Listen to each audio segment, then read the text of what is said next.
Welcome to the Hidden Potential Podcast. I'm your host, Homer Hargrove, and today we're going to be talking about why your dreams will fail unless you do this. And this is a space where we are going to uncover the unseen things that can hold us back and shine a light on the principles that can help us grow into the person, the leader, whatever, the thing that you're supposed to become. And as we talk about something that might sound harsh, I believe that it is liberating, and this is this topic, why your dreams will fail. Now, I don't say that to discourage you, I say it to wake you up. Because the truth is, most dreams don't fail because they're necessarily impossible. They fail because they were built on the wrong foundation. And I want to help you to recognize those faulty foundations so that you can build or rebuild with the kind of clarity and conviction that will last. So we're going to unpack 3 reasons why dreams fail. Bad motivations, unrealistic expectations, and poor application. And then we're going to flip them over and look at the right way to approach each one. So you can build something that's doesn't just start strong, but actually lasts. Now, let's unpack this bad motivation. Because this is where so many people unknowingly sabotage themselves before they even begin. How many times have you, or maybe let's say you heard someone say, I'm doing this in order for me to quit my job. Or I'm starting this side hustle so that I don't have to work anymore. I'm building this business so I can retire. You see how these are, these ideas, freedom is a good thing. Let me be clear. Freedom is a good thing, but the problem is nothing meaningful will last if your starting motivation is quitting. Okay? Think about it. Every successful person that you probably admire, the ones building businesses, creating art, leading movements, they're not waking up in the morning thinking, how can I get out of this? They wake up thinking, how can I do more of this? How can I grow this? How can I impact more people through this?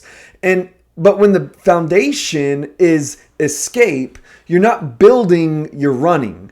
And running doesn't create any type of legacy. It's almost like you're reading a script someone else handed to you where the pitch says, join this program, do this thing, and you'll never have to work again. And you repeat it back without really realizing how empty it is. Because no one who built something meaningful did it so that they could stop. And the principle that we want to understand is that the goal of starting something significant shouldn't be to retire from it. It should be to grow in it, So ask yourself, am I building something because I believe in it?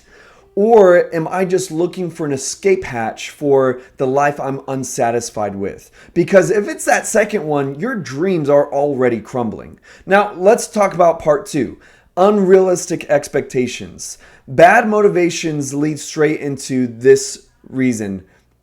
And if you start with, I don't want to work, then of course you're going to buy into this promise of easy money. That's the bait, that's the hook. And that's how people get sucked into these mirages where it's always fleeting. And think about those late night commercials or the social media pitches, the network marketing pitches.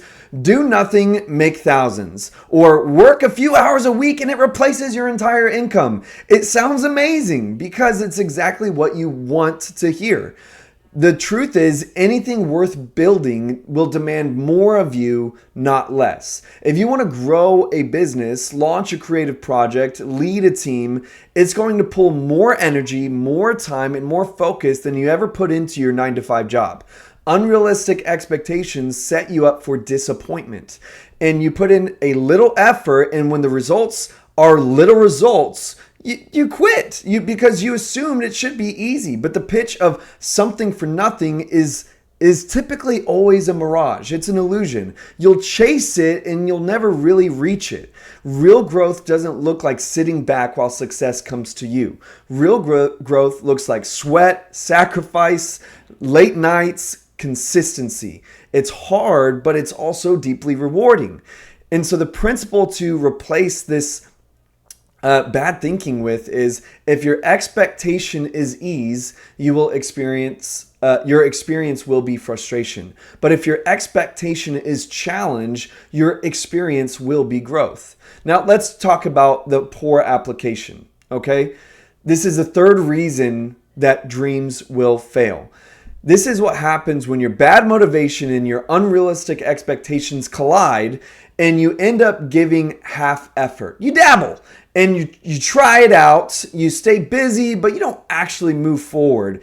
And you convince yourself that you're making progress because you're doing something.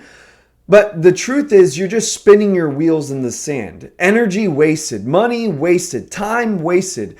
Poor application is when you're doing activity without clarity, without motion, without momentum. If your dream is rooted in quitting, you'll never fully commit because commitment demands that sacrifice. And if you won't sacrifice, you'll settle for that little dabble, just a little dabble, and dabbling doesn't build anything. And the hard truth to replace it with is if your dream is to work less, you should probably keep your job because chasing a vision is going to demand everything that you have. But if your dream is to create, to impact, to build something lasting, to lead people, then poor application is just not it's not an option. You have to go all in. And now I want us to really go back into unpack. Let's revisit and talk about these right counterparts. We talked about these wrong issues that cause our dreams to fail. Now let's look at the correct counterparts. I don't want to just leave you with the negatives. I want us to look at the right way to approach these things. So the right motivation, build to contribute, not to quit. Your dream should be about what you can give, not what you can escape. The people who change the world aren't trying to quit, they're trying to contribute. They build because they love, because they believe in it, because they want to serve others through it.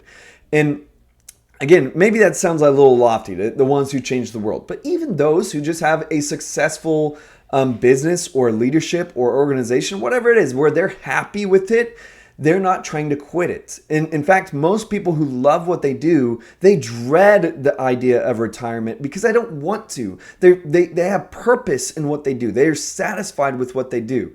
And at the end of the day, when you realize that motivation tied to your purpose, it's meaningful. And being able to, do that as a form of living, that's a wonderful and beautiful thing. Now, let's look at the right expectations. Prepare for hard work. Stop looking for shortcuts. Set your mind on the truth. This will be hard, period. And that's not a bad thing. That's the process that shapes you. And when you expect challenge, you won't quit at the first sign of difficulty. I would even go as far to say, and I've known I said this in other episodes, that whatever challenge you're anticipating, you might want to double it because it is often harder than we expect and takes longer than we anticipate. Now, let's talk about the right application. And this is to go all in. Half effort will keep you stuck, but full commitment will create momentum. Show up consistently, give your best, and push through the plateaus. That's how you turn motion into momentum and momentum into breakthrough.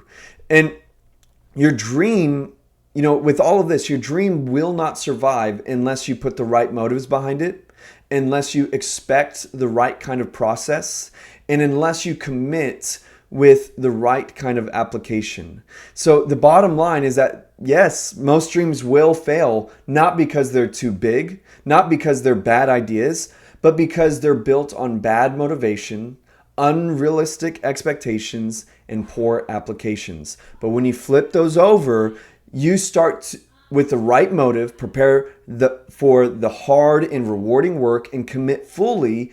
You set yourself up for a dream that doesn't just survive, but thrives. So don't waste your life spinning wheels in the sand and trying the next get-rich-quick scheme. Put your energy into something that actually moves forward, something that you actually care about, not an escape hatch. So all that being said, I hope that this episode was meaningful for you. I hope that was challenging as well as encouraging. And And if you know someone that's chasing a dream right now, maybe you should send this to them and have them subscribe. But until next time, have a great life. Well, there you have it. I hope that this episode was meaningful and edifying for your leadership and your growth within your ministry and organization. Could you do me a favor? Could you leave a rating and review for this podcast? It'd really help me out and help others be able to see this show in their feed. You can also visit homerhargrove.com to be able to learn more, connect, or become one of our supporters. Until next time, have a great life.